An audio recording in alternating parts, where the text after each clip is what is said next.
বিসমিল্লাহির রহমানির রহিম। আসসালামু আলাইকুম। প্রিয় দর্শকবৃন্দ, চলে আসলাম এক্সেলেন্ট কালোজিরার তেল নিয়ে। আপনি কি প্রাকৃতিক উপায়ে সুস্থ হতে চান? চুল পড়া, দুর্বলতা, হজমের সমস্যা এসব কি আপনাকে ভোগাচ্ছে? তাহলে সমাধান হতে পারে একটি প্রাচীন সুন্নত ভিত্তিক উপাদান, এক্সেলেন্ট কালোজিরার তেল।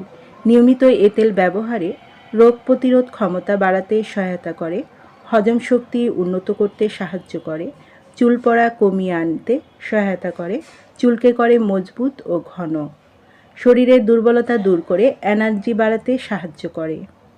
নিয়মিত ব্যবহারে নিজেকে রাখুন সুস্থ ও সতেজ। যারা এক্সেলেন্ট কালোজিরা তেলটি নিতে আগ্রহী তারা নিচের দিয়ে স্ক্রিনে নাম্বারে যোগাযোগ করুন। এই নাম্বারে ইমো, হোয়াটসঅ্যাপ দুটোই আছে, সেখানেও মেসেজ করতে পারেন অথবা সরাসরি কল করতে পারেন। পণ্যটি সম্পূর্ণ ক্যাশ অন ডেলিভারি ও হোম ডেলিভারিতে পেয়ে যাবেন। আমাদের পরবর্তী নতুন এইরকম আরও ভিডিও আপডেট পেতে চ্যানেলটি সাবস্ক্রাইব করে পাশে থাকুন। সবাই ভালো থাকবেন, সুস্থ থাকবেন। ধন্যবাদ।